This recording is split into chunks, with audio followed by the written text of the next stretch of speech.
Hey guys, Jeremy again from Direction Plus, and I wanted to talk to you about a little change that's happening in our Provent 200s. So previously our Provent 200s had a relief valve in the top of them. So what that allowed to happen was if the element became blocked, or if one of the intake hoses for the Provent got blocked, that valve would open and stop your crankcase from over-pressurizing and causing damage to your engine. So the slight little change, which you'll see coming through in our kits, is we've changed the design of the Provent so that they actually now have an internally vented system.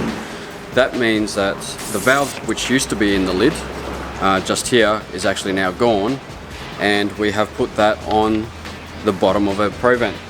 So same purpose, if the element becomes blocked or one of the inlet hoses to the Provent become kinked, this valve will open and relieve the pressure internally instead of externally and protect your engine. And that is more to do with an environmental point of view, that under no circumstances will the Provent allow it to vent to atmosphere.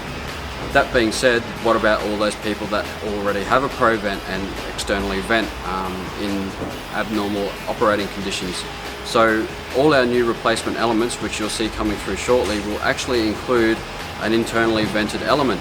And if you watch our next video, we'll go through and explain what you get inside those kits and how to upgrade your existing Provent 200 to an internally vented version. Thanks again guys, and see you soon.